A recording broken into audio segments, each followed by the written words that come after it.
고린도전서 13장 1절에서 3절까지의 말씀,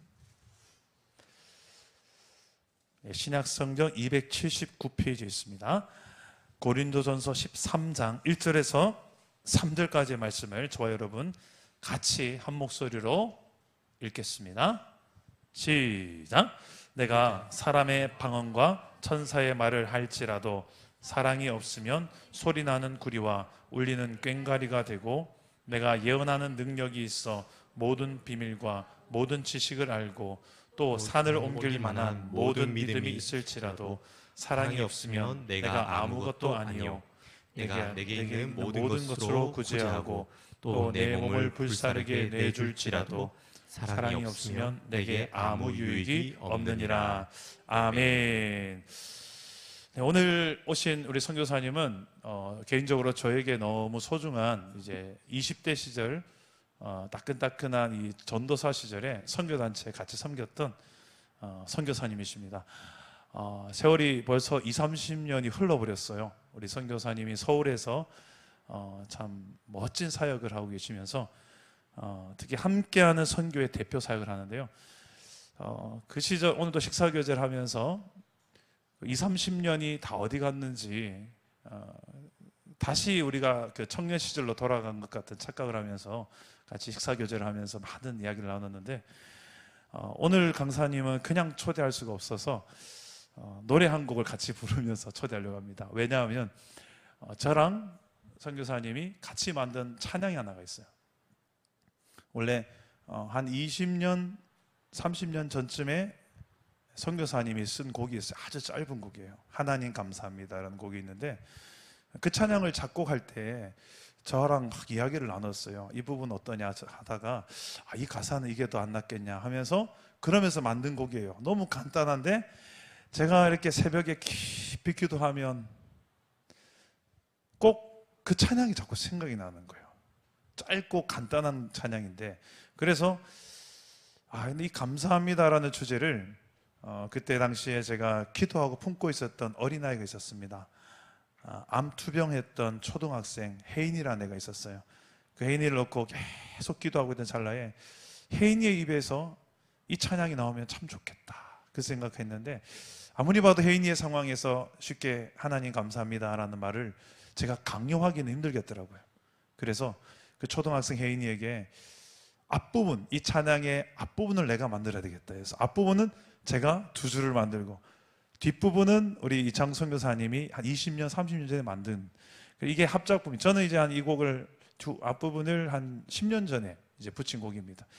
이게 절묘하게 이게 잘 맞아요. 그래서 우리 선교사님을 그냥 모시지 않고 우리 특송으로 오늘 함께 모셔서 우리 선교사님과 함께 듀엣으로 한번 먼저 선보이겠습니다. 우리 환영의 박수로 부탁합니다.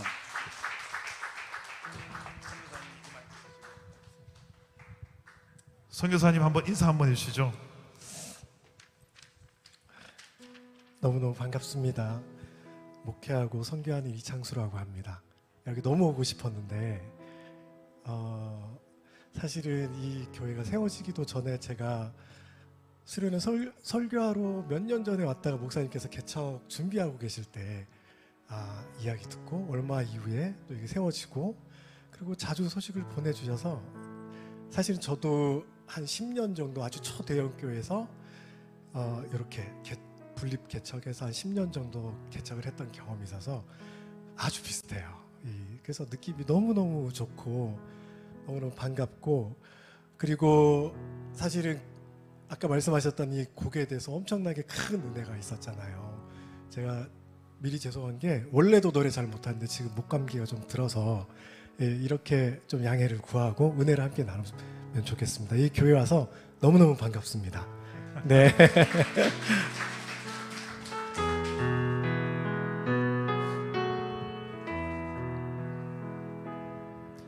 나 살아가는 것이 은혜,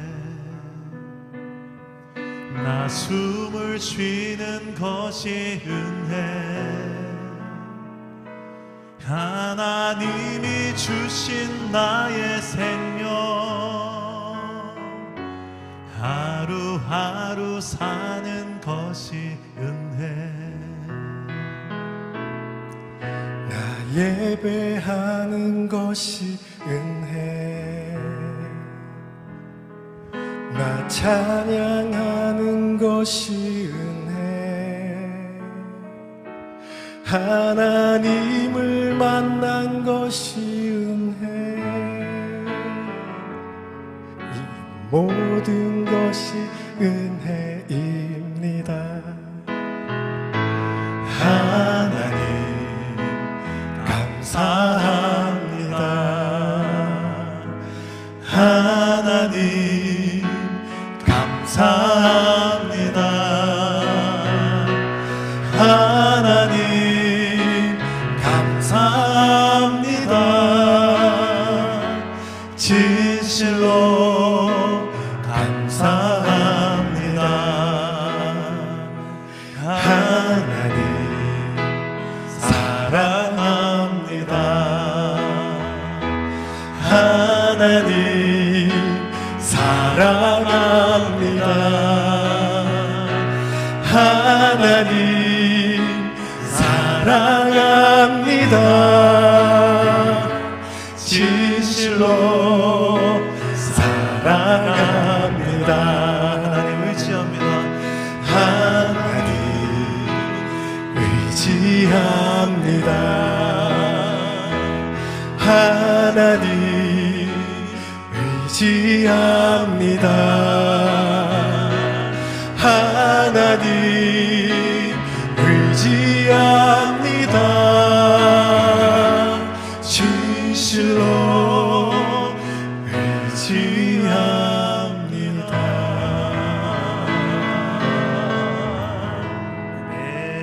할렐루야.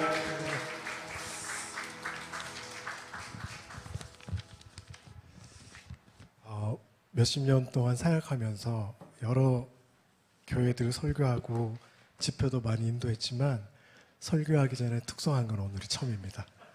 앞으로도 안 하려고 합니다. 해보니 이건 아닌 것 같습니다. 네, 사랑 담은 교회는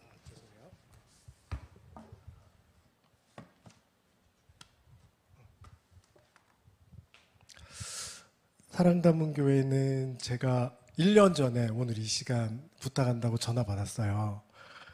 예, 1년 전에 저는 예약 안 해도 돼요.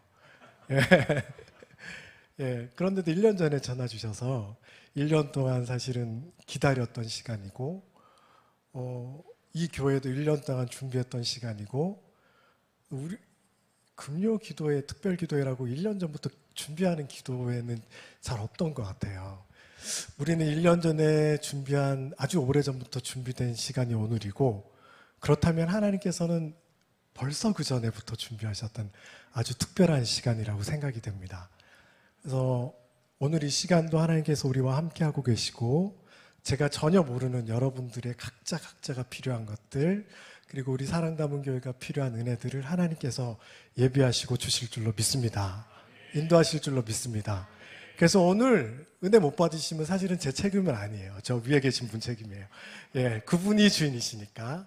그리고 두 번째는 저 섭외한 우리 목사님 책임이고, 네, 저는 계속 빠져나가겠습니다.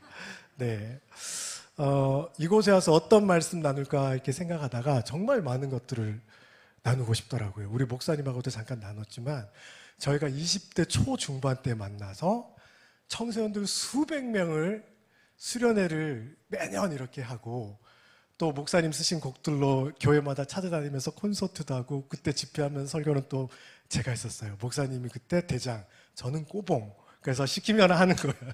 그래서 이제 설교하고 그렇게 20대 때 막 돌아다녔던 생각을 아까 잠깐 했어요. 우리가 20대 때 돈도 없고 신학을 공부해봐야 뭐 얼마나 했겠으며 아무것도 없는데 그 수백 명의 아이들을 3박 4일 동안, 요즘에는 2박 3일도 되게 긴데 그때 3박 4일 동안 애들을 가둬놓고 정말 밤에 몇 시간씩 4시간, 5시간씩 집회 가는 집회들을 수백 명을 우리가 했어요. 돈 하나도 없이. 근데 그 매년 했던 거 우리 지금 하라고 그러면 못하겠지요? 그랬더니 못하겠대요. 근데 우리가 어떻게 그렇게 할 수 있었을까요? 생각했더니 지식도 없고 뭐 지혜도 부족하고 돈은 당연히 없었고 그냥 하나님을 사랑하는 열정과 하나님이 하실 거라는 믿음 그거 하나로 우리가 그렇게 연약하고 부족했는데 그 일들을 하나님께서 하셨더라고요 하고 우리가 고백했습니다. 사랑 담은 교회가 이제 4년 2개월 됐다고 들었어요. 아마 지금도 은혜도 크겠지만 해야 될 일들 중에 부족하고 어려운 일들도 눈앞에 많을 겁니다. 그때마다 우리는 사람이 부족해, 우리는 재정이 부족해, 그런 소리 하지 마시고 저희 같이 아주 부족한 사람들도 열정과 믿음으로 많은 것들을 했던 거 꼭 기억하시고, 특히 그 앞에서 이끌었던 분이 우리 이 목사님이시잖아요. 우리가 지금 믿음이 부족하구나, 하나님 믿음을 주십시오 하고 함께 기도하시면 사랑 담은 교회가 그 모든 것들을 다 이기고 넘어갈 줄로 믿습니다. 그래서 오늘은 뭐 믿음에 대한 이야기를 할까, 뭘 할까, 너무 사랑하는 교회고 너무 이렇게 마음으로 제가 늘 응원하는 교회라 여러분들과 나누고 싶은 말씀들이 진짜 많았어요. 2박 3일 동안 해도 다 못해서 말씀을 마치겠습니다 하고 하루 더 하고, 그리고 끝날 때 자세한 얘기는 다음에 또 와서 해요, 뭐 이렇게 해야 될 정도로 할 얘기가 많아요. 그래서 그거 다 할 수는 없고, 그래서 오늘은 섬김에 대해서 좀 나눠야겠다라는 생각이 들었습니다. 하나만 하면 섬김이 아닐까. 왜냐하면 우리 예수 믿는 우리하고 안 믿는 저 세상에 하나님을 모르는 자들하고 구별하는 여러 가지 방법들이 있는데 그 중에 가장 특징 하나 뽑으라면 섬김이라고 저는 생각이 돼요.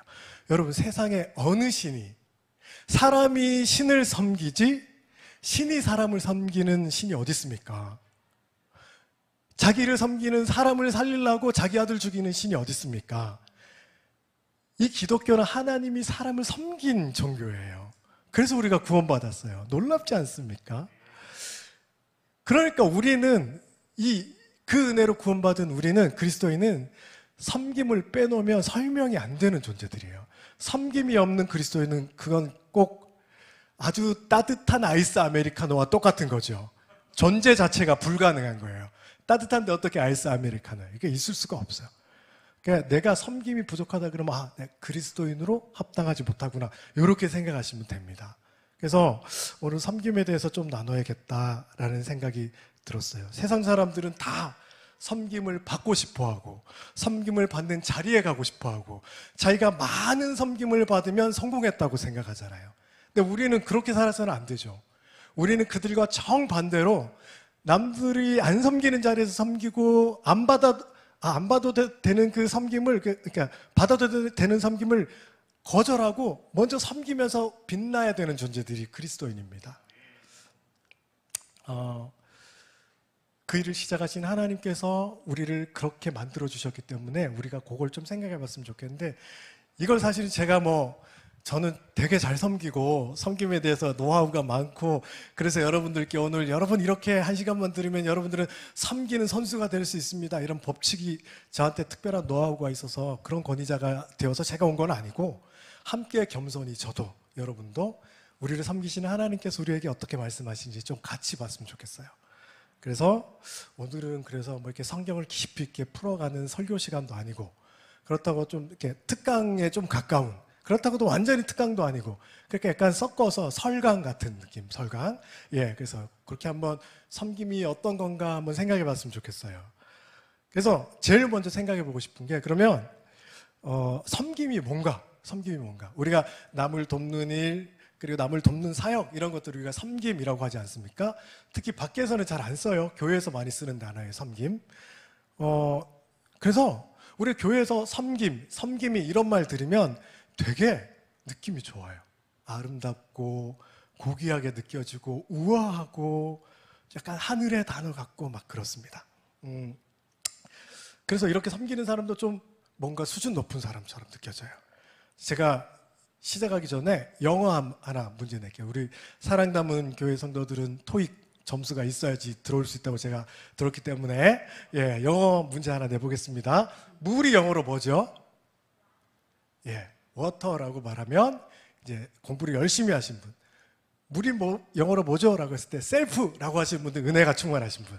물은 셀프죠. 자, 그럼 하나 더 내겠습니다. 만두는 뭐죠? 만두? 딤섬 이런 생각하시면 안 돼요. 만두는 영어로 서비스예요. 중국집 사장님들이 제일 싫어하는 단어, 만두는 서비스다. 진짜 문제. 섬김은 영어로 뭘까요? 서비스예요. 섬김이 영어로 사실은 서비스예요. 우리 서비스 그러면 약간 낮은 느낌이 들죠. 낮은 느낌. 좀 이거 서비스로 하나 더 줘요. 그러면 이렇게 싼 거 하나 공짜로 주는 느낌. 뭐가 고장났을 때 서비스로 받은 게 다 그렇지 뭐. 그러면 이게 원래 안 좋은 거. 저 사람 서비스직이야. 그러면 뭔가 좀 그러면 안 되는데, 이거 진짜 그러면 안 되는데, 저는 이거를 깨는 설교들을 많이 합니다. 이거 제가 그렇다는 게 아니라 일반적으로 잘못된 그런 생각들을 해요.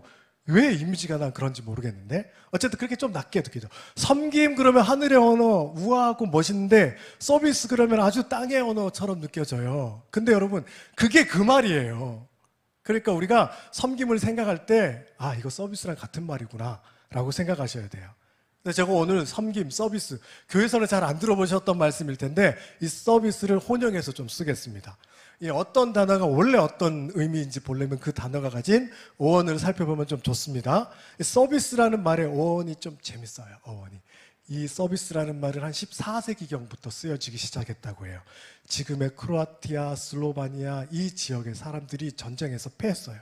그리고 노예로 다 끌려갔어요. 그래서 노예로 끌려온 이들을 갖다가 슬라브족이라고 불렀어요. 그래서 그 당시 사람들에게 슬라브라는 말은 끌려온 노예, 주인을 섬기는 자들이라는 이미지가 있었어요. 그래서 나중에 세월이 흘러서 누군가의 소유가 된 노예 상태에서 주인을 섬기는 일을 한다라는 고대 라틴어가 생겼는데 그게 세르부스라는 말이에요. 이 말이 조금 변해서 세르비티움이라는 말이 됐고 그게 세월이 흘러서 서비스가 된 거예요. 그래서 서비스의 어원은 진짜 노예가 되어서 주인을 섬긴다라는 뜻입니다. 우리가 서비스 그러면 약간 낮은 의미가 이게 감정적인 느낌이 아니라 원래가 진짜로 그런 뜻이에요. 노예가 하는 거예요, 서비스는. 재밌는 건 뭐냐면 이 서비스라는 말을 교회에서도 많이 씁니다. 언제 쓰죠? 예배. 우리 지금 예배 드리고 있죠? 이 예배를 영어로 번역할 때 제일 많이 쓰는 게 워십과 서비스예요. 어떤 분들은 섞어서 쓰기도 하고요. 월십이라는 말은 가치를 뜻하는 월스라는 말과 신분을 뜻하는 쉽이라는 말이 붙어서 최고의 가치를 받을 만한 신분을 가진 분을 높여드린다는 뜻이에요. 그 행위를 중심으로 번역하면 서비스가 되는 거예요. 최고의 영광을 받을 만한 가치가 있는 그 신분의 그분이 누구죠? 하나님이죠. 그분을 높여드리는 이 일이 서비스예요. 서비스.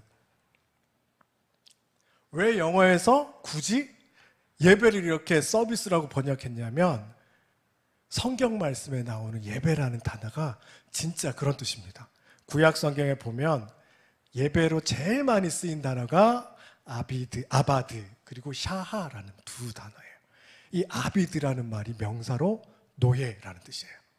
그리고 여기 동사로 바뀌면 노예가 주인을 섬긴다라는 뜻입니다. 그러니까 예배가 우리가 생각하는 하늘의 고결한 그런 뜻이 아니에요. 노예가 주인을 섬긴 거를 예배라고 썼어요. 샤하도 마찬가지예요. 엎드려서 경배한다는 뜻인데 이것도 똑같이 노예가 하는 행동이에요. 주인 앞에. 신약 성경에도 프로스키네오라는 말로 예배라는 단어를 많이 썼는데 이것도 주인 앞에 엎드려서 발에 입맞춘다는 뜻입니다. 이거 누가 하는 겁니까? 노예가 하는 거예요. 그래서 스스로 굴복하고 순종하여서 주인에게 노예가 섬기는 일, 이게 바로 뭐다? 예배다. 정리하면 섬김은 서비스고 서비스는 또 예배고 우리가 섬기는 일이라고 부르든 아니면 예배라고 부르든 첫 번째는 이걸 제대로 하려면 우리가 뭐가 돼야 된다? 노예가 돼야 된다. 정말 싫지만 노예가 돼야 된다. 우리의 위치가 이 일을 시작하게 만들어요. 예배 잘 드리려면 내가 그 위치로 내려가야 돼. 우리 섬기는 자가 되려면 내가 그 위치로 내려가야 돼. 내 위치에서부터 이 일이 되냐 안 되냐가 시작이 돼요. 내가 뭘 섬긴다고 하면서 노예의 자리로 안 내려갔다. 이거 일 자체가 시작이 안 되는 거예요. 예배를 드린다 하나님 앞에. 그런데 내가 안 낮아졌다. 이거 일 자체가 시작이 안 돼. 근데 요즘에 예배 드릴 때 보면은 우리가 예배 열심히 드리는 교회들도 많은데 예배에 앉아서 참석하는 성도님들의 첫 번째 관심이 어디 있냐? 내가 오늘 어떤 은혜 받을까? 이거 괜찮은 바람인데 근데 그거는 두 번째나 세 번째. 첫 번째는 뭐다? 하나님 앞에 내가 노예처럼 낮아져서 저분을 어떻게 섬길 것인가, 어떻게 높여드릴 것인가, 이 일을 열심히 해서 결과로 얻는 것이 은혜예요. 그게 목적이 아니고 제가 이 교회 저 교회 다니다 보니까 가는 교회마다 약간 특징이 있는 걸 발견했습니다. 목사님께서 강사를 잘 안 부르시거나 아니면은 강사가 잘 못 오는 교회, 좀 작은 교회들을 가면은 제가 별 사람도 아닌데 오늘 저분을 통해서 하나님께서 내게 어떤 말씀을 주실까라는 아주 가난한 마음으로 이렇게 정말 뚫어져라 쳐다보고 낮은 자세로 하나님 오늘 내게 어떤 말씀을 주시든지 제가 그 뜻에 순종하겠습니다라는 마음으로 말씀을 들어요. 그러면 꼭 이렇게 다 갈라진 논밭에 물이 들어가는 것처럼 사람들이 그렇게 은혜를 받아. 근데 큰 교회도 많이 가는데 강사들이 많이 오는 교회 다 그런 건 아니지만 종종 어떤 분들이 있냐면 강사가 워낙 많이 오니까 또 오셨네. 그래 한번 해봐. 한번 해봐. 오늘 나를 어떻게 좀 해주려고. 왜 오늘 은혜 못 받으면 다음에 내일 또 오거든. 근데 그분이 잘못됐다는 게 아니라 그런 교회는 설교하기가 힘들어요. 설교하기가 힘들어. 나는 똑같아. 원고도 똑같고 변하지 않아. 그런데 앉아있는 예배자들이 가난한 심령으로 낮아진 모습으로 있을 때는 하나님의 은혜가 저는 줄 수 없어요. 하나님의 은혜가 풍성하게 넘치고 마음이 높아져 있을 때는 어떻게 해도 힘들더라고. 안 되더라고. 그러니까 예배는 어디서부터 시작된다? 내가 노예의 자리로 내려가는 것. 섬김도 내가 옆 사람보다 낮은 자리로 내려가는 것. 거기에서 시작이 되는 거예요. 우리가 누군가를 섬긴다고 할 때 보면 대부분 내가 조금 더 있어. 내가 나이가 더 많아서 좀 어린 사람들이 잘 모르는 걸 도와주거나 성경 지식이 좀 더 많아서 좀 가르쳐 주거나 주일학교 교사도 아이들보다 나이도 많고 성경도 더 많으니까 가르쳐 주거나 내가 건강해서 병든 자를 도와주거나 뭐 시간이 더 많아서 바쁜 사람들 대신해서 하거나 어쨌든 내가 더 많아요. 그러다 보니까 우리가 누군가를 섬길 때 내가 너보다 좀 많아. 내가 조금 더 있어. 내가 괜찮은 사람이라서 너에게 주는 거야 라는 겉으로는 절대로 얘기하지 않지만 심리적 우월감에 우리가 자칫 잘못하면 빠질 수가 있어요. 거기서부터 우리의 섬김이 어긋나는 겁니다. 당신이 못나서 내가 더 잘나서 섬기는 것이 아니라 당신이 원래 섬김 받을 만한 사람이기 때문에 충분한 사람이기 때문에 나는 그냥 기쁨으로 낮아집니다. 내가 더 있어서 낮아지는 것이 아니라 원래 당신이 이렇게 소중한 사람입니다. 그래서 우리가 낮아질 때 이 섬김에 열매가 맺히는 거예요. 근데 사실은 이렇게 낮아지는 거, 누구보다 좀 낮아지는 거, 이거 우리 인간의 본성이 거부하는 일입니다. 여러분들 식당 가서 종업원이 물 툭 던져놓고 가면은 기분 확 나빠지죠. 섬기는 사람이 왜 저러지? 확 이렇게 되잖아요. 근데 아주 공손하게 놓고 가면 아무 행동도 안 했는데 기분 좋죠. 이거예요. 낮아지는 거 싫어요. 내가 누구보다 낮아지는 거. 그래서 진짜 섬기는 자리에 사람이 사실은 별로 없어요. 섬긴다고 하는데 빛나는 자리에는 사람 많아. 예. 저 특별히 교회에서 이렇게 연말에 이렇게 봉사자들 뽑을 때 보면은 힘들고 어려운 자리에 잘 안 가시려고 해요. 본성이라 그분들을 탓하는 건 아니지만 어쨌든 우리가 그렇더라고요. 그런데 여러분, 고대 이스라엘인들은 이 섬기는 것을 영광으로 생각했습니다. 특히 이 온 백성을 대표해서 하나님을 섬기는 그 일은 아무나 할 수 없었어요. 우리가 제사장이라고 부르는 그 일은 가장 영광스러운 자리였고 하고 싶다고 할 수 있는 것도 아니었고 하기 싫다고 안 할 수 있는 것도 아니었어요. 모든 사람들이 이 일을 자발적으로 기쁨으로 영광으로 여겼어요. 왜 그럴까요? 자연스럽게 그러면 섬기는 나는 누구인가? 서비스하는 나는 누구인가로 우리가 좀 넘어갈 수 있을 것 같아요. 고대 이스라엘 사람들은 도대체 서비스하는, 하나님을 서비스하고 이웃을 서비스하는 나를 누구로 보았기에 이렇게 기쁨으로 영광으로 그 자리에 낮아질 수 있었을까? 자랑스럽게 생각했을까? 잠깐 살펴봤으면 좋겠는데 고대 사회에서 노예의 가치는 뭘로 정해집니까? 여러분 죄송합니다. 여러분들 금요일 저녁 피곤한 날 자꾸 이렇게 재미없는 얘기해서 조금 이따 제가 춤을 추든 어쨌든 잠을 깨드릴게요. 웃겨서. 예, 우선 앞에 이걸 좀 봐야 될 것 같아서. 예, 저도 알아요. 금요일 저녁은 교회에 나와서 앉아있는 것만으로도 하나님께서 오늘 축복을 하실 거예요. 이 시간에 여기 나오는 것 자체가 엄청난 힘이에요. 어려움이에요. 예, 노예의 가치는 이 사람이 얼마나 힘이 있느냐, 이걸로, 이 사람이 얼마나 재능이 있느냐, 이걸로 가치가 판단되는 게 아니라 이 사람의 주인이 누구냐로 딱 바뀌는 거예요. 동네에 조금 부자가 데리고 있는 노예의 가치와 우리나라에서 제일 힘 있는 왕이 데리고 있는 노예, 누가 더 가치가 있을까? 왕이 데리고 있는 노예예요. 나는 아무 힘 없어. 내 주인이 누구냐예요.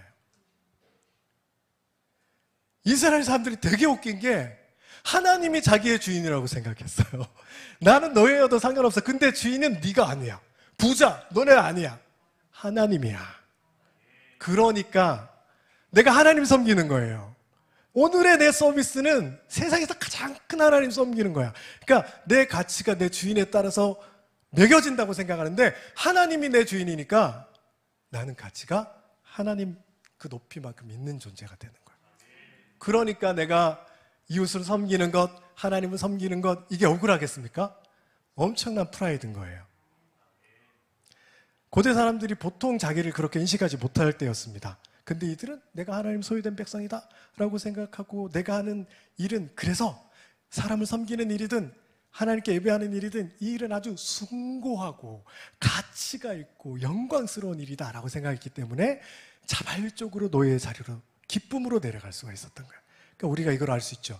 내가 섬기는 대상을 누구로 보느냐에 따라서 내가 기쁨으로 낮아질 수도 있고 억울할 수도 있는 거예요. 섬김의 대상에 대해서 무한한 믿음과 신뢰를 가지고 있을 때 우리는 아주 긍정적인 자기 정체성을 가질 수가 있고 기쁨으로 억울하지 않게 사람 앞에서든 하나님 앞에서든 낮아질 수가 있어요. 하나도 손해는 아니다라고 생각될 수가 있는 거예요. 하나님을 나의 주인으로 섬길 때. 근데 이스라엘 사람들은 여기서 한 걸음 더 나가. 그냥 내가 저분의 소유다라고만 생각하는 게 아니라 내가 저분의 자녀다라고 생각했어요. 이 사람들이 아주 대단한 사람들이에요. 저 신이 자기의 아버지래. 여러분, 고대 사회에서 신의 아들은 누구만 할 수 있었어요? 제국의 황제만 할 수 있었어요. 그죠? 이집트의 바로, 이 사람은 신의 아들이었어. 로마 황제, 이런 분들만 신의 아들이었어요. 그리고 나머지 백성들은 뭐예요? 신의 아들을 섬기는 존재들이야. 신의 아들을 만족스럽게 하기 위해서 이 사람들이 죽는 것도 전혀 문제가 안 됐어요. 백성들이 죽는 것도. 그런데 일반적으로 그렇게 생각하고 있을 때 이스라엘 백성들은 나는 신의 아들이다. 모두가 나는 저분의 아들이다라고 생각했던 거야. 엄청난 사건인 거죠.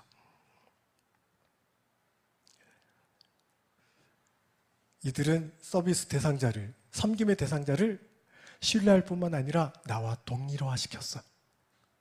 창세기는 하나님께서 세상을 특별한 목적을 가지고 만드시는 이야기들로 시작합니다. 그리고 세상을 만드신 이후에 마지막에 사람을 만드시는데 거기 보면 사람을 하나님의 형상대로 만들었다라고 그래요. 여기서 말하는 이 형상이 바로 원어로 틀로 찍어낸다라는 뜻이에요. 쉽게 말하면 붕어빵 찍어내듯이. 이스라엘 백성들이 이걸 믿었어요. 나는 그냥 어쩌다 보니까 여기 있는 존재가 아니고 저 세상의 주인이신 하나님께서 나를 붕어빵처럼 찍어낸 존재야. 내가 재산이 적어도 그거는 변하지 않아. 내가 못 배웠어도 그거는 변하지 않아. 내가 태어났을 때 신분이 어떻든 하나님의 형상으로 내가 틀로 찍어내듯이 태어난 거는 변하지가 않아. 내 존재 가치는 떨어지지가 않아. 이렇게 생각하는 거죠. 그러니까 얼마나 이 정체성이, 자존감이 높았겠습니까?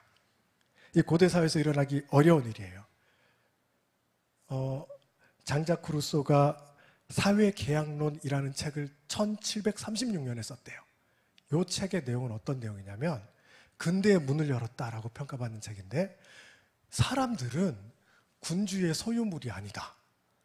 각자가 다 존재감이 있는 존재로서 모두가 정치에 참여할 수 있는 존재들이다. 그래서 나중에 그 후반에 몇십 년 뒤에 프랑스 대혁명이 일어나는 첫 출발이 됐다라고 평가받는 책입니다. 우리가 각자가 존재감이 있고 누군가의 소유물이 아니고 태어날 때 신분으로 내 가치가 결정되지 않는다라고 사람들이 조금 인식했던 게 1700년대 후반이라고요. 근데 이스라엘 백성들이 몇천 년 전에 나는 하나님의 사람이야, 나는 하나님의 아들이야 라고 생각했어요. 그랬더니 수백 년간 노예로 살았던 그 나라 개념도 잘 없던 그 고대 시대에 애굽에서 그냥 그 왕의 백성으로 살아도 될 사람들이 죽어라고 나와서 탈출해가지고 하나님의 나라를 만드는 거 아닙니까?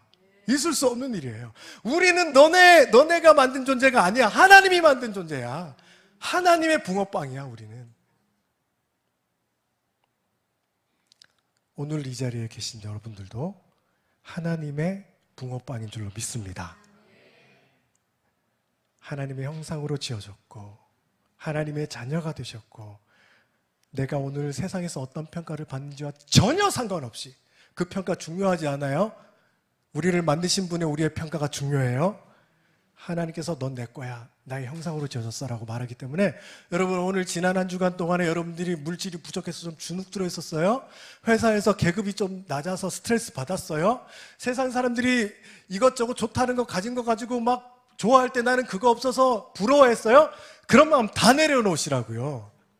그거랑 상관없이 여러분들은 하나님께서 정말 사랑하시는 존귀한 자들입니다. 그래서 야고보가 야고보서에서 교회 안에서 사람 차별하는 것을 그렇게 뭐라고 그러잖아요. 교회 안에서 사람을 차별한다는 것은 우리 모두가 하나님의 형상으로 지어진 존재라는 것을 교회가 거부하는 거예요. 이건 교회가 아니에요. 밖에서 무슨 직업이든 어떤 평가를 받든 교회 안에만 들어오면 모두가 동일하게 하나님의 가치만큼 존귀한 자들입니다. 그래서 모두가 직업과 상관없이 성별과 상관없이 출신 나라와 상관없이 나이와 상관없이 모두가 존귀함을 받는 것이 교회예요. 사랑 담은 교회에 오시는 모든 분들이 이런 존귀한 은혜를 누릴 수 있기를 축복합니다. 바깥에서 세상 사람들의 그런 평가 때문에 주눅들고 상처받고 외롭고 작아졌던 사람들이 여기 와서 회복되는 거예요. 하나님의 사람으로. 그런 역사가 이 안에 있기를 축복합니다. 얼마나 기뻐요.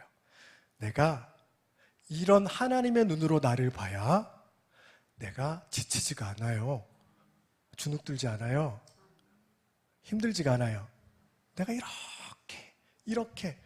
이렇게 내가 존귀한 자니까 낮아지는 거 억울하지가 않고 낮아지는 게 기쁜 거예요. 섬기는 게 행복한 거예요.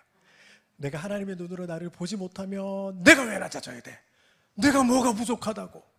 교회에서는 왜 이렇게 나를 대접 안 해줘? 내가 밖에서 뭐 하는 사람인지 알아? 어쩌라고요? 우리 다 하나님 앞에서 공짜로 구원받은 사람들인데 우리 하나님 앞에 모두 겸손해집시다. 그리고 여기서 뭘로도 주눅들지 맙시다. 그래서 섬기는 게 하나도 억울하지 않고 기쁜 일이 되기를 축복합니다. 그렇다면 자연스럽게 나는 이런 사람인지 알았어. 섬기는 사람. 그러니까 우리가 섬기는 이분들, 우리 섬김의 대상이 되는, 세상 말로 서비스의 대상이 되는 저들은 또 누군가? 우리 보통 사람들을 볼 때 세상에서 평가하는 그 가치로 보게 되죠. 교회 안에서도 사람을 그렇게 대하는 경우들이 종종 있는데 아주 나쁜 거예요. 그래서 딱 봐. 입은 거, 직업, 재산, 뭐 이렇게 심지어는 저 집 애들 무슨 대학 갔나 이런 걸로 봐가지고 서열을 쫙 매기고 나보다 위에 있으면 약간 주눅 들고 나보다 밑에 있으면 내가 약간 올라가고 이거는 세상에서 하는 건데 교회에서도 가끔 그런 데가 있더라고요. 여기는 안 그럴 거라고 제가 믿습니다. 네, 예, 어찌됐든 세상 사람들은 그렇게 보고 그렇게 사람을 평가해요. 그래서 내가 오늘 섬길 대상이 나보다 좀 클래스가 있어. 그러면 괜히 주눅 들고 좀 내가 낮아져서 이렇게 그렇게 좀 쭈그러들어서 이렇게 섬기게 되고 나보다 좀 낮아지면 교만해가지고 내가 더 있으니까 주는 것 같고 이 모두가 섬김이 아닙니다. 열매가 없습니다. 모두가. 우리가 섬기는 이들은 누굴까요? 내가 하나님의 붕어빵이라면 이 사람도 하나님의 붕어빵. 내가 하나님 안에서 존귀한 가치가 있다면 이 사람도 나랑 똑같은 존귀한 자. 주눅들지도 말고 우울해하지도 말고 나를 사랑하듯이 우리 주일학교 꼬마 앞에서도 우월하지 말고 눈높이를 맞춰서 아이고 귀한 우리의 형제님. 어떤 단체든 그 단체에서 나이가 제일 어리거나 힘이 없는 사람이 어떤 대접받는지 보면 그 단체가 얼마나 수준이 있는지 알아요. 제가 기업에서도 강의할 때 여기 제일 막내 사원이 누굽니까? 손들어요. 사장님이, 팀장님이 저 사람을 어떻게 대접하는지에 따라서 이 회사의 가치가 수준이 평가되는데 어때요? 그러면 잘해줍니다! 막 그래요. 뭘 잘해줘. 예.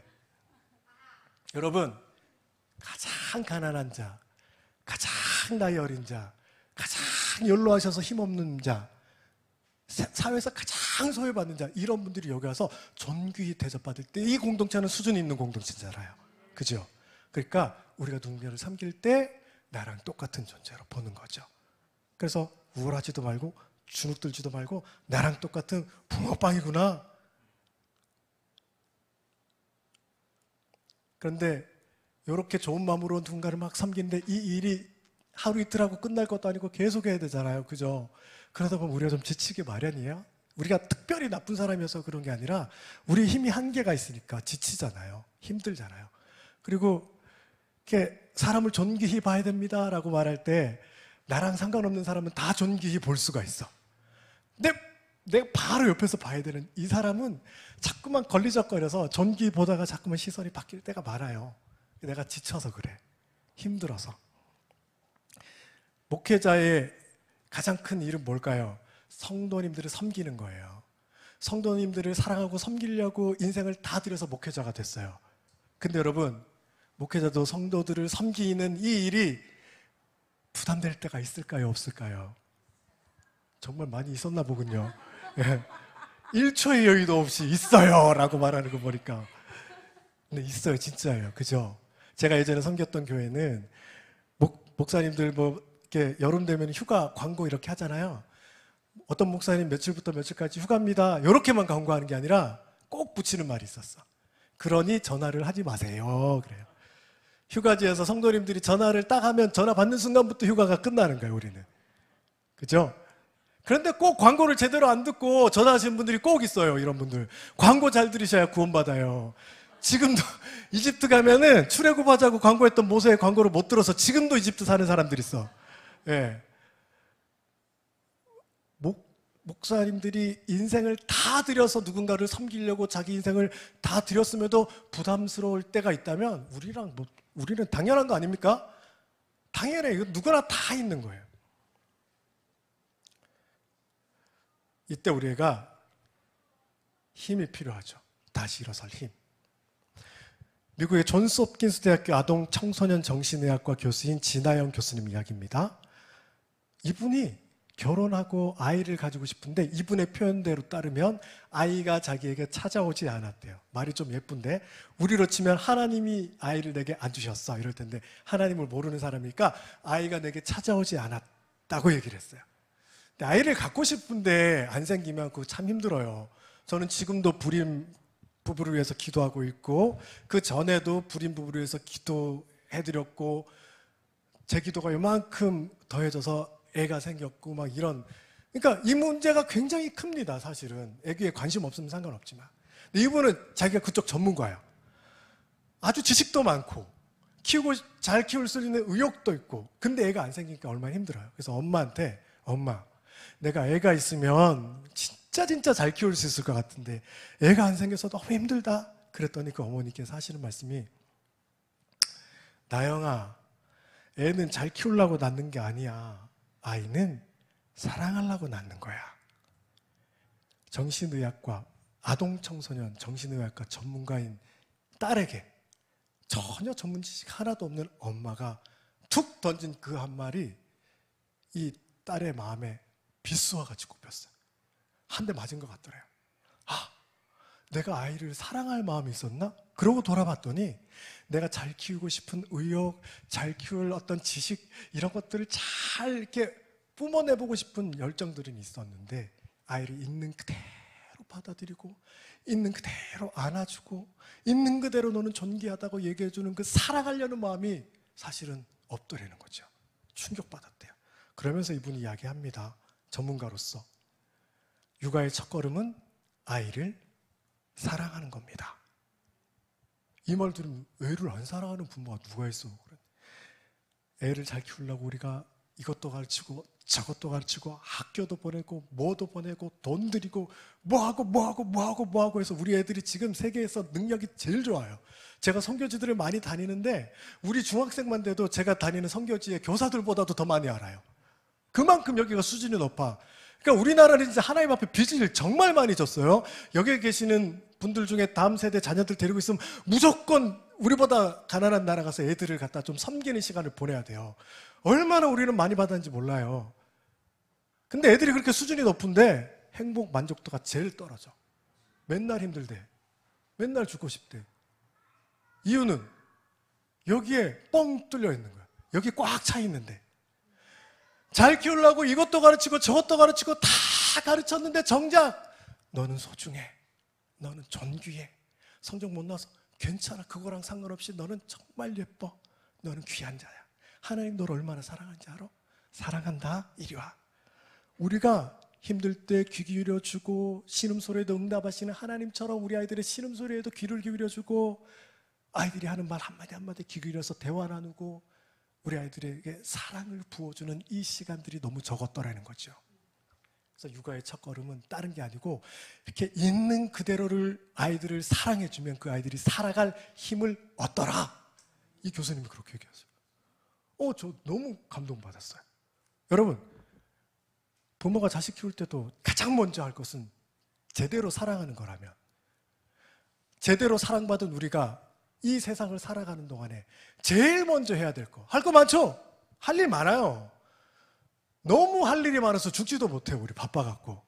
그 중에 제일 먼저 해야 될 거 뭘까요? 사랑하는 거예요. 섬기는 자들의 첫 번째 사명도 사랑하는 거예요. 우리의 섬김의 대상인 자들을 충분히 사랑하는 거.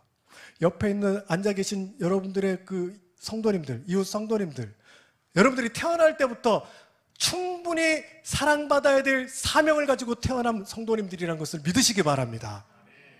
여러분들의 가족들, 아유 우리 남편 이야기 하지도 마. 아유 정말 우리 딴 얘기 하자. 우리 집사님들도, 교회 집사님들도 이렇게 남편 욕하면은 2박 3일 동안 아주 시간이 끝나지도 않고 하시는 것 같더라고요. 진짜 싫은 게 아니라 불만들을 얘기하는 거죠. 근데 어찌됐든 자녀에게든 남편에게든 부인에게든 해줄 게 많지만 제일 먼저는 사랑하는 거. 여러분들이 만나는 학교에서, 직장에서, 이웃에서 만나는 저 사람들, 만나서 할 일들 되게 많은데 여러분들이 하나님의 사람이라면 제일 먼저 해야 되는 건 사랑하는 겁니다. 충분히 사랑하는 거.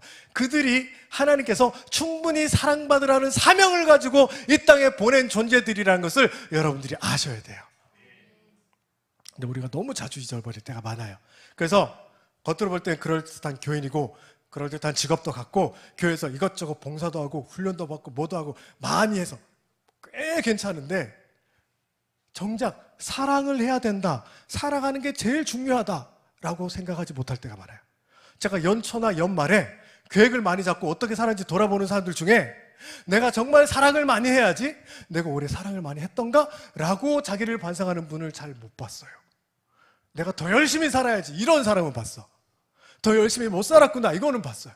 그런데 내가 정말 사랑을 해야 되는데 못했네?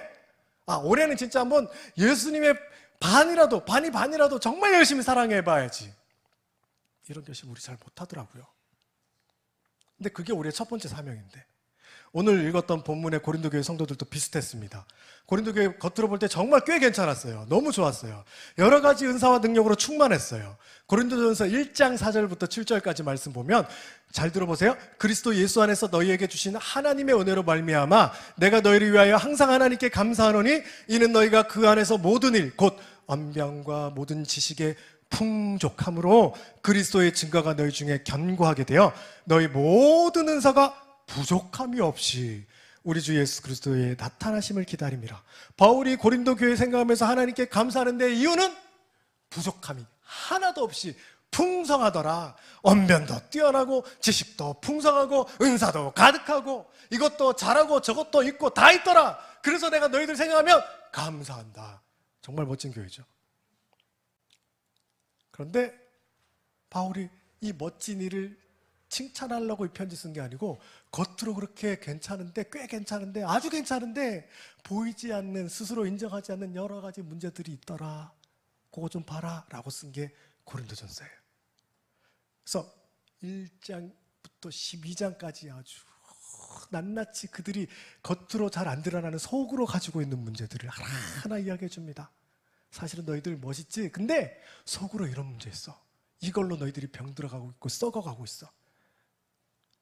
어떤 이야기들이 있었는지 간단히 보면 고린도 교회 안에는 그럴듯했지만 속으로 파를 나눠서 교회가 분열했어요. 바울파, 아볼로파, 무슨 파 나눠가지고 성도들끼리 분열했어요. 세상과 똑같이 음행해서 어떤 일까지 있었냐면 성경에 나오는 이야기예요. 아버지의 새 부인과 관계를 가지는 자식이 있을 정도로. 근데 이게 특별히 이게 음행의 문제라기보다는 그 고린도 지역이 그렇게 성적으로 그런 동네였어. 그렇다면 이건 음행의 문제가 아니라 무슨 문제예요? 은사는 많았으나 일상에서의 구별됨이 없고 거룩함이 없었고 일상에서의 거룩함이 없는 그 하나님 백성으로서의 자존감을 못 지키는 문제였던 거죠.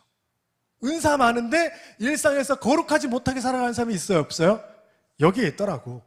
여기는 모르겠는데 고린도 교회는 있더라고요. 성도들끼리 싸움이 나면 꼭 세상 법정 가서 싸우는 문제도 있었어요. 왜 세상 법정 갈까요? 교회 안에서 지도자가 없어요? 이웃이 없어요? 왜 없어요? 여기서 해결이 왜 안 돼? 죽어도 내가 손해보기 싫은 거야. 낱낱이 따져서 요만큼이라도 내가 손해보기 싫은 거야. 그럴듯한 은사들이 많았지만 성도들이 모두가 각자가 자기중심적인 생각으로 교회에 드나드는 거예요. 은사 많지만 모두가 자기중심적인 생각으로 교회에 왔다 갔다 할 때 이 안에서 병들고 썩어가는 일들이 일어나는 거죠.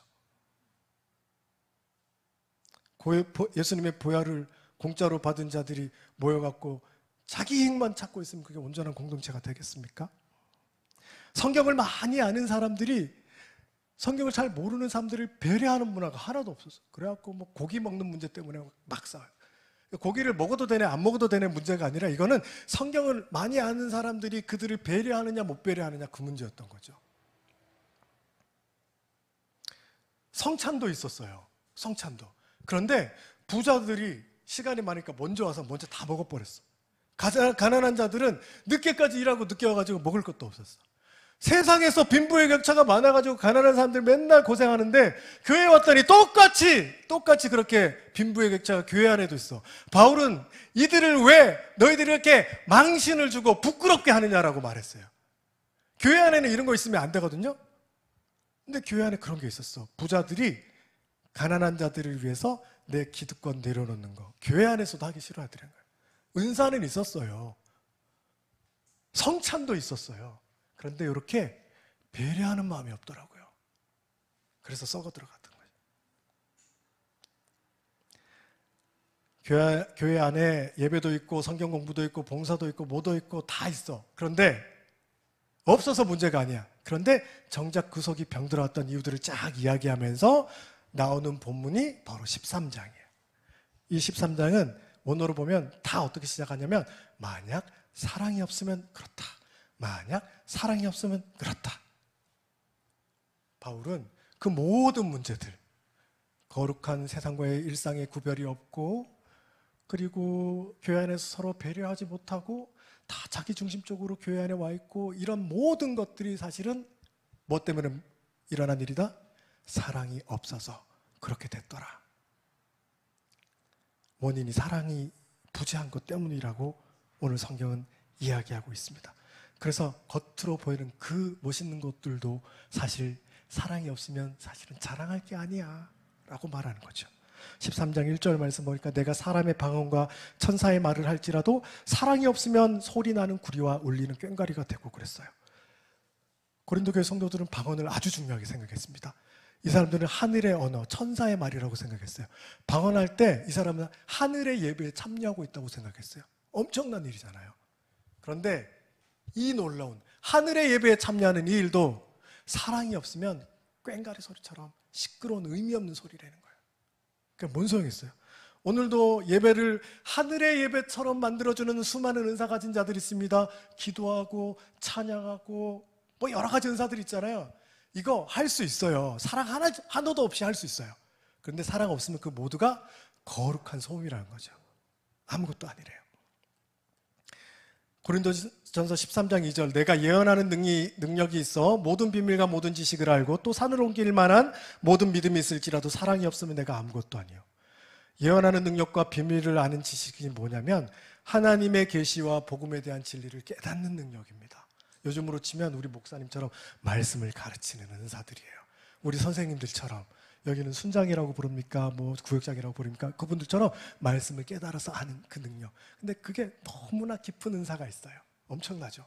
근데 거기에 뭐가 더해졌냐면 산을 옮긴 만한 믿음들이 있었대요. 원어에는 이게 복수형인데 그 우리가 말하는 기도하면 병 고치는 능력 뭐 이런 은사들을 얘기하는 거예요. 더할 나위가 없죠. 말씀의 은사도 있는데 기도하면 병도 나. 이런 분이 얼마나 멋있어요. 우리가 다 그런 분들을 사모하잖아요. 내가 그러면 정말 좋겠고. 그런데 사랑이 없으면 내가 아무것도 아니다라고 말해요.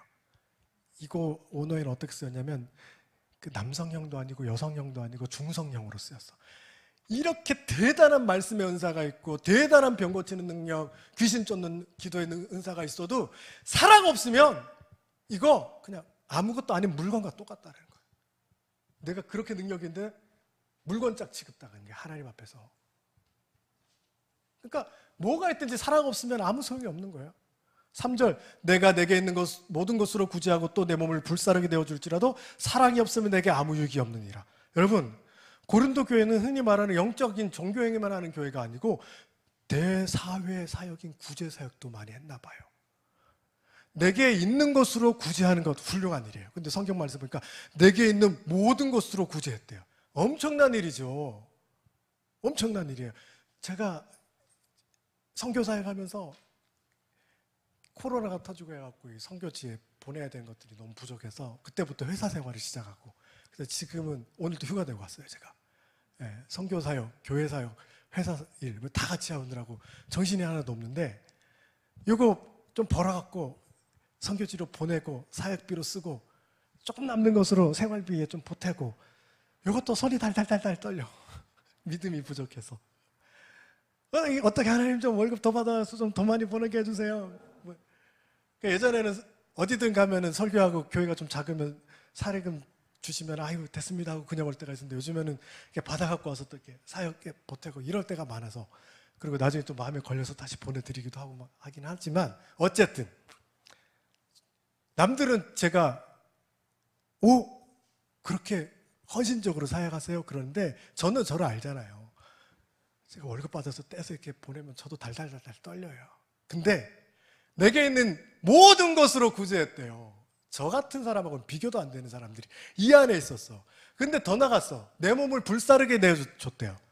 내 몸을 불사르게 내어줬다는 게 금방 이해가 안 되는데 신학자들이 해석하기로는 내게 있는 걸 모든 걸 바쳐서 구제했는데 더 구제하고 싶으니까 이제 팔 게 뭐밖에 없어?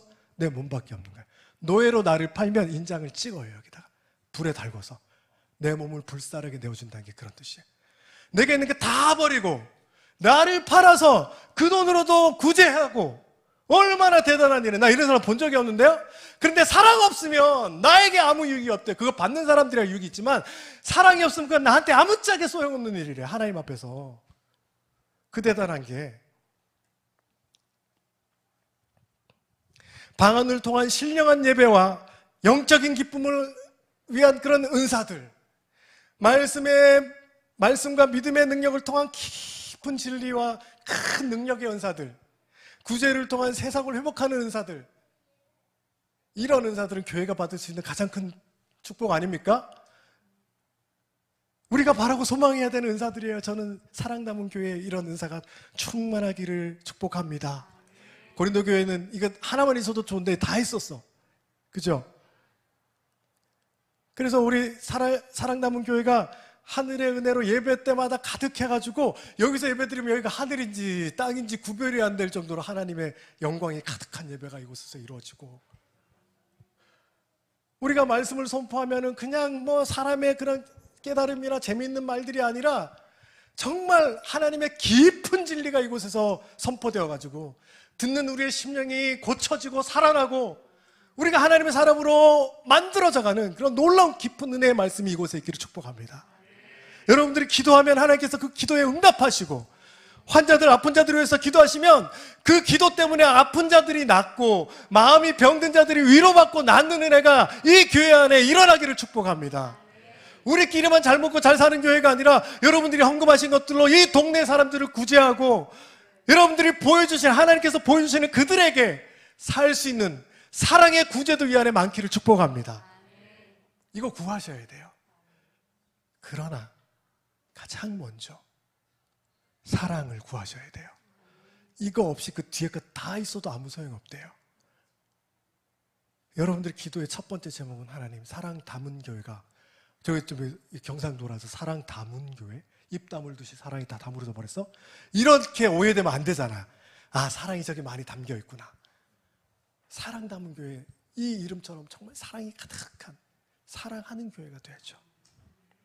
그러면 그 뒤에 은사들을 하나님께서 부어주셔서 하나님께서 이 교회를 얼마나 아름답게 쓰실지 생각만 해도 제가 행복하고 눈물이 납니다. 고린도 교회가 이 모든 게 다 있었는데 사랑이 없으니까 아무것도 아니었대요. 대단한 말씀의 능력, 그거 아무것도 아니래요. 기도 아무것도 아니래요. 여기서 할 일이 얼마나 많습니까? 그거 다 해도 사랑 없으면 아무것도 아니라는데 꼭 기억합시다. 신령한 은사야. 이 은사를 사용하는 가장 귀한 열쇠는 사랑이다. 그래야 제대로 작동해요. 이 은사들을 주신 이유는 사랑하라고 주시는 거예요. 사랑하기 위한 도구들일 뿐이에요. 제가 오늘 서울에서 여기까지 왜 왔겠습니까? 물론 우리 이 목사님 보고 싶고 이 교회도 보고 싶고 설교도 해야 되고. 근데 여러분, 왜 설교해요 제가? 뭐가 잘났다고? 이 목사님 더 대단하세요. 저가 오늘 여기 온 이유는 여러분들을 말씀을 통해서 사랑하려고 오는 거죠. 그래서 제가 오기 전에 여러분들을 사랑하는 기도를 많이 했더니 여러분들 처음 뵙는데 얼마나 사랑스러운지 몰라. 갖고 왔나? 여기 사랑. 정말 사랑스러워. 이렇게 기도하니까 진짜로 사랑스럽네요. 진짜 너무 귀하고. 여러분, 목회 왜 합니까, 목사님이? 교회를 크게 만들고 뭐 어쩌고 저쩌고 그거 다 뒷이야기고 사랑하는 도구가 목회예요. 그거 빠져있으면 이거 아무 소용없어요. 여러분들 가만히 보시고 우리 목사님이 열심히 목회하시는데 사랑이 빠져 보이면은 목사님 고린도전서 같이 읽을까요? 그러고서 이제 13장을 같이 낭독하시는 거죠. 그럴 분은 아니지만 워낙 사랑이 넘치시는 분이라. 여러분, 식당 봉사 왜 하세요? 여기서 못 먹어서 교회 오는 사람 있나요, 요즘에? 짜장면 한 그릇 사 먹을 돈 없는 사람 없잖아요. 이 봉사를 통해 우리 성도들을 사랑하는 거예요. 주일학교 교사들, 주일학교 친구들을 사랑하려고 하는 거예요. 찬양팀 성도님들 사랑하려고 하는 거예요. 그죠?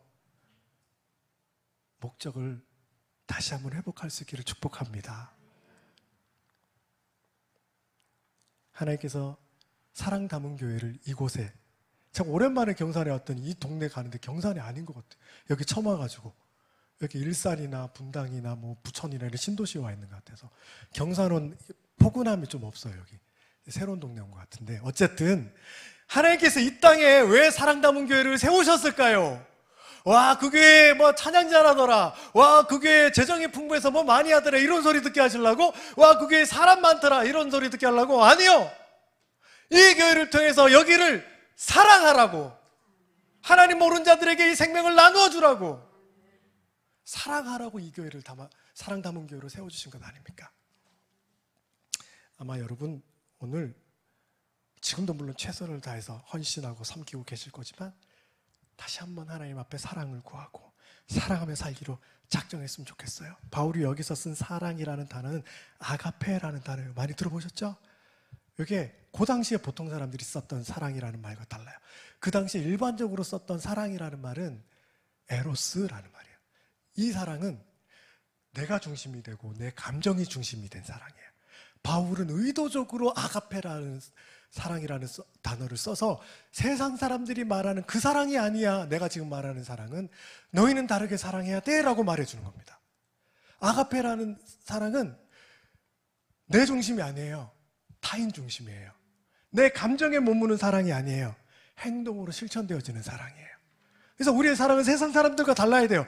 내 중심이 되고 감정에 머무르는 사랑이 아니라 옆에 사람, 타인들이 중심이 되고 행동으로까지 이어지는 사랑이어야 됩니다. 우리 안에 이 사랑이 회복되기를 축복합니다. 마태복음 보면 예수님께서 심판에 대해서 설명하는 말씀이 나오죠. 세상을 심판하는 왕이 한 무리의 사람들을 오른쪽으로 쫙 보내. 그러면서 너희들은 심판을 면하게 해줄게요. 왜요? 너희들은 내가 배고플 때 먹을 거 줬고, 목마를 때 마실 거 줬고, 감옥에 있을 때 찾아와 줬고, 병들었을 때 돌봐줬고, 헐벗을 때 입을 거 줬어. 저희가 언제요? 그랬더니 이 말씀하세요. 마태복음 25장 40절, 임금이 그들에게 말하기를 내가 진정으로 너희에게 말한다. 너희가 여기 내 형제 자매 가운데 지극히 보잘것없는 사람 하나에게 한 것이 곧 내게 한 것이다 할 것이다. 임금을 직접 섬긴 적은 없는데 임금은, 왕은 자기한테 했대요. 누구한테 한 거를? 작은 보잘것없는 사람들에게 한 거. 반대로 보잘것없는 사람들에게 사랑하지 않은 거를 임금님, 왕은 자기한테 안 한 거라고 받아들인대요. 오늘 말씀 처음으로 돌아가 봅시다. 섬김은 서비스고, 서비스는 예배라고 그랬어요. 고대 이스라엘 사람들은 자신들이 신을 서비스하는 특별한 사람이라고 생각했어. 낮아지는 게 하나도 억울하지 않았어. 근데 오늘 신약 성경으로 오니까 예수님은 지극히 작은 사람 한 사람, 헐벗은 자, 굶주린 자, 병든 자에게 선한 행동을 한 것이 바로 하나님께 서비스한 것과 똑같다라고 얘기했어요. 작은 자를 섬기는 게 하나님 앞에 예배하는 것과 똑같아요. 반대로 작은 자를 섬기지 않은 건 하나님을 사랑하지 않은 거고, 하나님께 예배하지 않은 것과 똑같아요. 가장 영적이고 종교적인 느낌이 나는 이 예배가 가장 현실적인 생활 친화적인 느낌이 나는 이 섬김이라는 단어와 똑같은데, 우리 하나님은 이거를 작은 자들에게 한 것을 자기에게 한 것으로 보고, 낮은 자들이 하나님 섬길 때는 네가 나랑 똑같이 존귀한 자라고 말씀해 주세요. 그러니까 오늘 제 설교 제목을 섬김, 예배, 사랑으로 드렸는데 이게 다른 말이 아니다 라고 오늘 성경은 얘기해 주는 거예요. 우리 그거 다 다른 말인 줄 알았는데 구약에서부터 쭉 훑어갖고 신약까지 왔더니 그게 다 똑같은 말이야. 하나님에게 한 게 저들에게 한 거고, 저들에게 한 게 하나님에게 한 거고, 너는 낮아 보이지만 나를 섬기면 너는 이만큼 높은 자고, 너는 이렇게 높아 보이지만 나를 섬기지 않으면 너는 저렇게 낮은 자고. 그래. 올해 초에 저희 어머니께서 돌아가셨어요. 천국으로 이사 가셨다고 저는 표현하는데, 1년 정도 한 항암 치료하시다가 정기적으로 항암 검사하러 가셨다가 일주일 만에 갑자기 돌아가셨어요. 갑자기 상태가 뭐 일주일 만에 확 안 좋아지니까 설날 바로 직전에 우리 가족들끼리 여행 가려고 계획을 다 잡아놓고 입원하신 날 어머니 장난 삼아서, 아니 여행 가려고 해놓고서는 그렇게 입원하시면 어떡해요?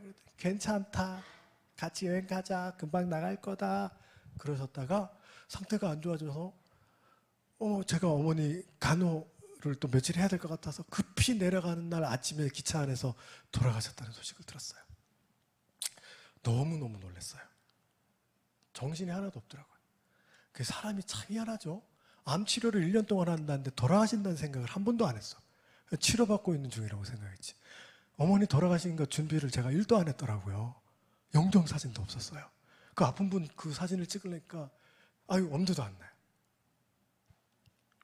근데 장례를 치르는데 집례하시는 목사님께서 거기 순서지에 넣는다고 어머니의 양력을 달래요. 여러분, 시골 어르신이 무슨 양력이 어디 있습니까? 근데 안 넣을 수는 없고 해서 제가 곰곰이 생각해 봤어요. 어머니의 삶을 이렇게 돌아봤어요. 딱 2개가 생각나. 새벽 3시 반이면 교회 가서 새벽 기도하셨다. 아들이 목회한다고 그렇게 일찍 나가셨어. 기도하시던 모습과 자기의 주장은 0.1%도 하지 않고 자기를 다 내어줘서 자식들과 이웃들을, 교회를 사랑하셨던 모습, 그 2개가 생각이 났어요. 그래서 제가 딱 한 줄 드렸어요. 기도와 사랑으로 사셨던 분. 이거 왜 어머니가 설명이 안 되더라. 장례식 때 어머니 예배 드려 오신 그 어머니 교회 성도님들 인사드릴 기회가 있어가지고 제가 일어나서 예배 중에 인사를 드리면서 그렇게 말씀드렸어요. 감사하다고. 우리 어머니 생각하면 새벽에 일어나서 그렇게 기도하시던 모습과 이렇게 사랑으로 헌신하시던 모습밖에 기억이 안 난다. 우리 어머니는 한 번도 우리한테 기도하라고 말씀하신 적이 없는데 당신께서 맨날 기도하셨다. 어머니는 우리 보고 누구 섬기라고 하시지 않으셨는데 그냥 자기가 자기 몸을 다해서 사랑하는 걸 보여주셨다. 우리 어머니는 이제 천국 가셨고 영원히 못 만날까 아니라 다시 언젠가 만날 텐데, 나도 우리 어머니께서 사셨던 그 삶을 돌아보면서 어머니처럼 하나님 열심히 사랑하고 이웃들을 열심히 사랑하다가 천국 가서 구리온 어머니 만나는 그날, 어머니 가르쳐 주신 대로 제가 어머니 뒤에 이어서 열심히 사랑하다 왔어요. 이렇게 말씀드릴 겁니다. 감사합니다. 그렇고 제가 인사를 드렸는데 그냥 하는 말이 아니라 진짜 그렇게 생각이 됐어요. 그리고 한참 뒤에 곰곰이 생각해 보니까 우리 어머니가 새벽 3시 반에 기도로 하루를 시작하셨던 것은 그 어머니의 예배였어요. 하나님을 사랑하셨던 모습이었어요. 기도하고 나와서 정말 손해나는 거 하나도 생각 안 하고 이웃들을 섬기고 사랑하셨던 것, 그건 하나님을 사랑하는 거였어요. 하나님께서는 우리 어머니의 기도와 이 섬김을 다 하나로 보시고 기뻐하셨겠구나. 너무 고마워서 눈물이 나더라고요. 지금도 어머니 생각하면 남아있는 기억이라고는 우리를 사랑해 주셨던 것만 기억이 나요. 며칠 전에 우리 또 한 번 다 온 가족들이 울었어요. 어머니가 1월 달에 돌아가셨는데 지금이 벌써 11월 달인데도 우리 아내가 깨를 갈다가 갑자기 이 깨가 마지막이야. 그래서 우리 집 갑자기 가난한 애 준 줄 알고 그게 무슨 말이야? 그랬더니 어머니가 주신 깨 이게 마지막이야. 알고 봤더니 결혼하고 21년이 넘었는데 깨, 멸치, 우리는 그 다신물 내는 멸치, 참기름, 들기름, 꿀 이런 거를 매번 보내주셔가지고 아내가 사본 적이 없대요. 그게 많아갖고 1월 달부터 이때까지 조금씩 썼는데 이게 이제 마지막이라고 생각하니까 깨를 못 먹겠어요. 멸치를 못 먹겠어요. 그리고 온 가족이 모여갖고 깨 앞에서 다 울었어요. 뭐 때문에? 어머니 사랑의 향기가 여기까지 남아있어서. 어머니가 뭐 많이 주셨겠죠. 저한테 돈도 주셨고 뭐도 많이 해주셨을 건데 시간이 지나면 지날수록 남는 건 이 사랑밖에 기억이 안 나. 언제나 그렇지만 설교할 때 가장 1번 청자는 설교자입니다. 이거 제가 하는 말이 아니라 하나님 하시는 말씀이기 때문에 특히나 이 설교는 저한테는 더 제가 1번 청자예요. 여러분들에게 사랑하셔야 됩니다 라고 제가 막 말하지만은 저에게 제일 먼저 얘기하는 거예요. 더 사랑해야 돼요. 더 사랑해야 돼. 죽는 날까지 사랑해야 돼. 그래야 후회가 없어. 그리고 우리 어머니 만날 거야. 우리 앞에 급한 일 해야 될 일 많습니다. 중요한 일 많습니다. 그런데 이 사랑해야 되는 것 잊어버리면 우리 인생과 우리의 삶이 속으로 병들어가요. 고린도 교회처럼. 교회가 해야 될 일 정말 많습니다. 우리 목사님 목회 계획 보면 1년이 금방 가요. 할 일이 많아서. 근데 여러분 사랑하는 거 잊어버리면 교회 병듭니다. 속으로 병듭니다. 고린도 교회처럼 아무것도 아닌 것 같아요. 여러 가지 많이 하면서. 가정도 마찬가지입니다. 우리 자녀들에게 해줘야 될 거 많지만 사랑하는 건 먼저 안 하면 아무것도 아니에요. 여러분들의 인생에 할 일 많으실 거예요. 꿈도 있으시고 소망도 있으시고 이루시고 싶은 거 많으실 거예요. 그러나 여러분 하나님의 사람이라면 기억하십시오. 여러분들의 인생에 제일 먼저 붙들고 제일 먼저 여러분들의 마음과 시간과 열정을 쏟아야 될 일은 사랑하는 거예요. 여러분들의 삶이 끝날 때 아무리 많은 것들이 일어났다고 할지라도 사랑하지 못하셨다면 하나님이 뭐라고 하시기 전에 여러분들 스스로가 나 아무것도 아니었구나 라고 생각되실 거예요. 보네포 목사님이 쓰신 옥중서신 저항과 복종이라는 책이 있습니다. 옥중에서 친구에게 쓴 편지에 이런 구절이 있습니다. 그리스도인은 종교적 인간이 아니라 전형적인 인간이네. 우리는 하나님의 품으로 뛰어들고 이 세상에서 우리 자신의 고난을 진지하게 받아들이는 것이 아니라 하나님의 고난을 진지하게 받아들이고 겟세마네 그리스도와 함께 깨어있게 되는 것이네. 나는 그것이 신앙이고 회개라고 생각하네. 그럴 때만 우리는 인간이 되고 그리스도인이 되는 것이네. 그리스도인이 된다는 것은 세상 사람들과 다른 여러 종교적 행위, 여러 종교적 은사들을 막 하는 이런 종교적 인간이 된다는 걸 의미하는 게 아니래요. 하나님께서 만드신 원래 사람으로 회복되는 것, 전형적인 인간이 되는 것, 처음 만드셨던 그 인간으로 회복되는 것이 그리스도인이 되는 건데, 그 인간은 어떤 인간이냐? 그리스도와 함께 고난에 동참하는 건데, 그 고난이 내가 뭐 잘못해서 당하는 고난이 아니라 예수님이 우리를 사랑하시기 위해서 당하신 그 고난에 동참하는 거래요. 우리가 사랑하는 것이야말로 하나님이 만드신 원래 사람으로 회복되는 겁니다. 예수님처럼 자기를 낮추고 생명마저 주셨던, 사랑하기 위해 그러셨던 그 고난에 동참하는 것, 그게 바로 하나님께서 원래 만드신 사람으로 내가 다시 사는 거예요. 8절 말씀 우리 다 같이 한번 읽어볼까요? 8절 말씀 그러고 마칠게요.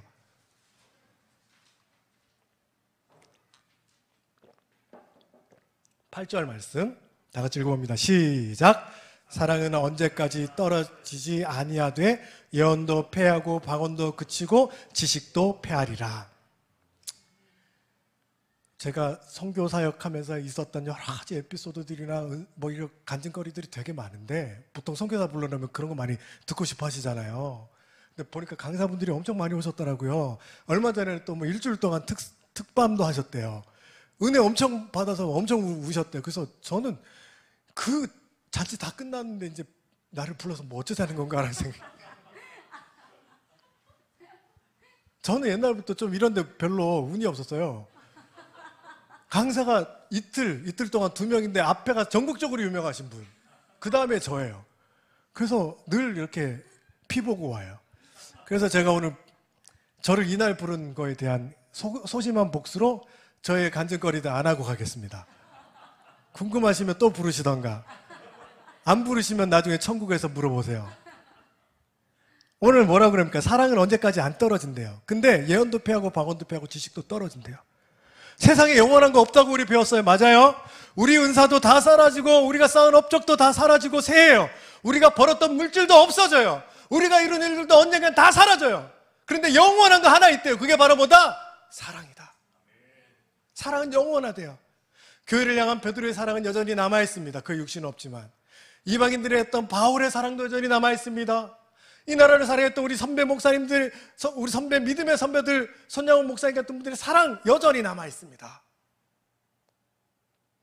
여러분들 부모님들의 사랑도 그 육신이 하나도 없지만 여전히 여러분들의 마음속에 남아있습니다. 무엇보다 예수님의 사랑은 여전히 오늘도 이곳에서 일하고 있음을 믿습니다. 사랑은 영원합니다. 여러분, 왜 영원하지 않는 것에 이 짧은 인생을 투자합니까?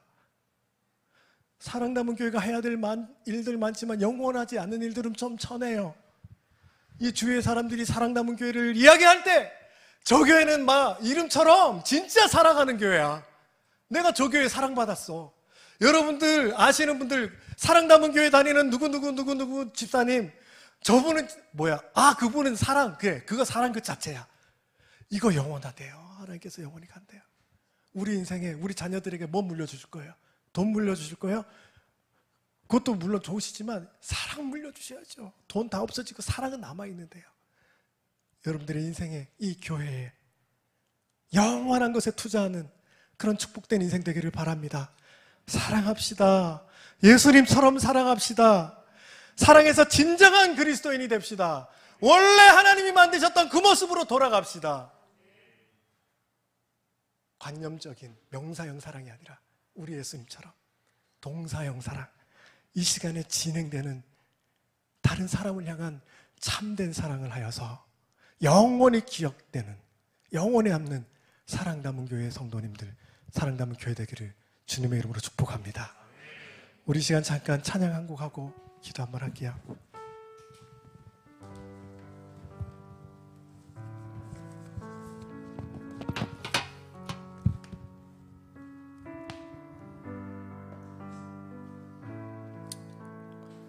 우리 주님께 받은 그 사랑 기억하면서 오직 주의 사랑에 매여, 여러분 내가 무슨 힘이 있습니까? 하나님께 받은 사랑으로 살아가는 거지.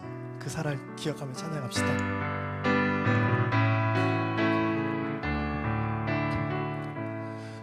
오직 주의 사랑에 매여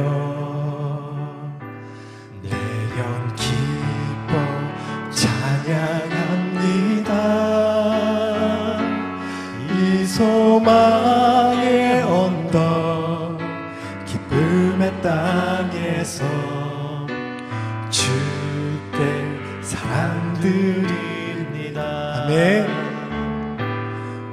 오직 주의 임재 안에 갇혀 내 영 기뻐, 내 영 기뻐 찬양합니다. 이 소명의 언덕 거룩한 땅에서 주께 주께 경배드립니다. 주께서 주신 모든 은혜 나는 말할 수 없네. 내 영혼 즐거이 주 따르렵니다. 주께 내 삶들이. 우리 한 번 더 고백할까요? 오직 주의 사랑에 매여. 오직 주의 사랑에 매여 내 영 기뻐 노래합니다. 이 소망의 언덕 기쁨의 땅에서 주께 사랑드립니다. 오직 주의 임재 안에 가두어 주십시오. 오직 주의 임재 안에 갇혀 내 영이 기쁩니다. 내 영 기뻐 찬양합니다. 이 소명의 언덕 거룩한 땅에서 주께 경배드립니다. 할렐루야. 주께서 주신 모든 은혜 나는 말할 수 없네. 내 영혼 즐거이 주 따르렵니다. 주께 내 삶들. 한 번 더 고백합시다. 주께서 주신 은혜 주께서 주신 모든 은혜 나는 말할 수 없네.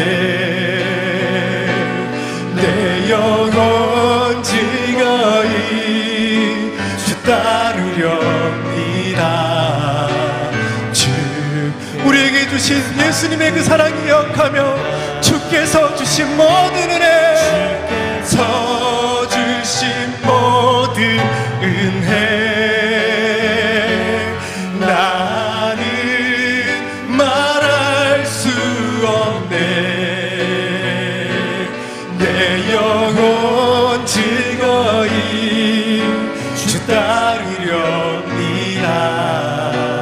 주께 내 삶들이 주께 내 삶드립니다. 주께 내 삶드립니다. 주께 내 사랑드립니다. 주께 내 사랑드립니다. 우리 잠깐만 말씀을 기억하며 함께 기도할까요?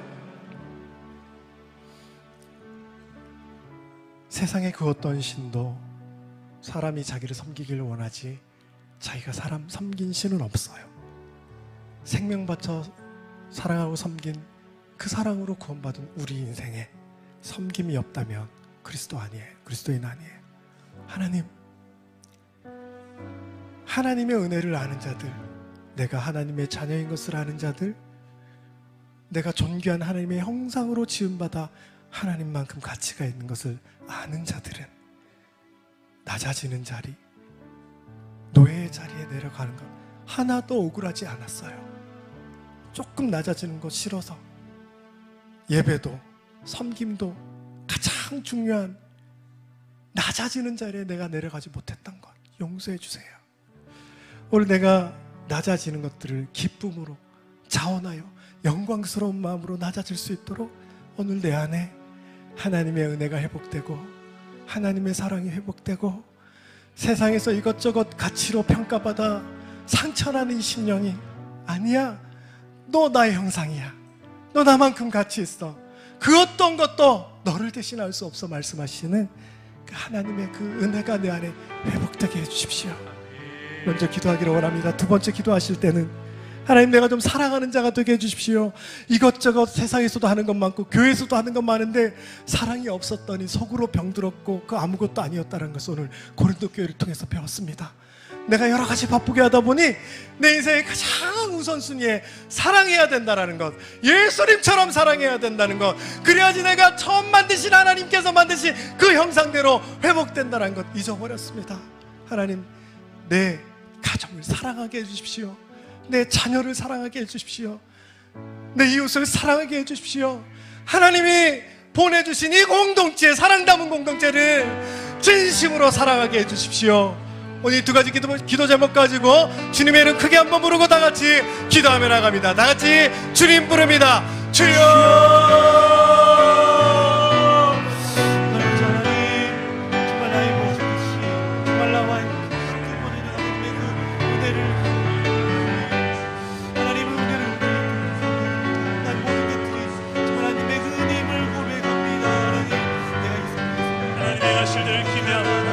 사람 한 사람에게 하나님 주신 이 도전의 말씀으로 우리가 아버지 하나님 기도하게 해주시고 하나님의 도우심 아버지 우리가 나아가게 도와주십시오. 오늘 땅 가운데 우리를 보내신 목적이 회복되기 원합니다. 우리의 존재 목적을 회복하게 해주십시오. 하나님을 사랑할 수 있게 하여 주시옵소서. 하나님, 아픈 마음과 아픈 몸을 가진 우리 주민의 만 영혼들을 사랑하게 해주십시오. 더 알아가게 하시고 알아서 더 깊이 나랑 다른 부분도 맞지 않는 게 있지만 사랑으로 극복하게 해주시고 지극히 작은 한 사람에게 그 한 사람을 섬기고 그 한 사람을 사랑하는 것이 곧 하나님을 향한 섬김과 사랑하셨사오니 우리가 하나님 이 한 영혼 한 영혼들을 깊이 알아가고 사랑할 수 있는 공동체가 되게 하여 주시옵소서. 하나님의 형상을 닮은 하나님의 자녀답게 아버지여 우리가 하나님의 사랑을 닮아가기 원합니다. 수많은 은사가 있고 우리의 역량과 우리의 수많은 재능이 있다 할지라도 구별된 우리의 삶이 없고 여전히 자기중심적이며 여전히 하나님 우리 안에 기득권과 배려 없는 우리의 언행과 아버지 하나님 우리 안에 연약함들을 불쌍히 해주시고 결과 아무것도 아닌 인생으로 전락하는 것이 아니라 여호와 하나님 앞에서 존귀한 인생답게 하나님의 형상을 가진 자답게 우리 공동체가 한번 살아볼 수 있도록 도와주십시오. 우리 교회의 방향이 사랑 담은 교회가 되게 해주십시오. 하나님의 사랑을 담아서 내가 먼저 그 하나님의 사랑을 체험하고 한 영혼 가정 다음 세대를 살리고 제자 삼을 수 있기까지 우리 안에 하나님의 그 넉넉한 사랑으로 날마다 강권하여 주시고 하나님 아버지여 우리의 가정과 일터에 이 사랑이 흘러넘쳐서 정말 연약한 자들 우는 자들과 함께 올 수 있게 하여 주시고 하나님 아버지여 수많은 무너진 곳곳에 들어가서 사랑 나는 교회 성도가 가는 곳마다 하나님의 통치가 회복되고 하나님의 사랑의 통치가 회복되는 놀라운 역사가 일어나게 하여 주시옵소서. 우리 두 가지만 가지고 기도하고 돌아가실 텐데요. 여러분 먼저 한 가지 기도 제목은 우리 사랑 담은 교회 우리 이름을 놓고 한번 기도했으면 좋겠어요. 저는 처음에 우리 사랑 담은 교회 이름 참 잘 지었다 생각했습니다. 참 이름 좋다. 근데 지금은요 솔직히 이 사랑 담은 교회 이름이 너무 부담스럽습니다. 너무 부담스러워요. 정말 우리 안에 하나님 사랑이 담겨있나? 정말 내 안에 담겨있나? 정말 부끄럽습니다.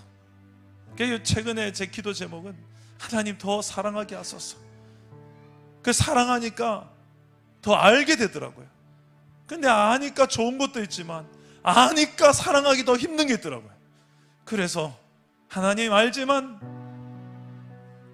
사랑하게 해주십시오. 더 사랑하게 하시고 알지만 더 사랑하게 해주십시오. 솔직한 우리의 연약함이 있습니다. 그래도 우리의 힘으로 할 수 없는 사랑, 우리가 하나님의 형상을 닮은 자녀답게 하나님의 사랑도 아버지의 사랑도 조금씩 더 닮아가게 하여 주시옵소서.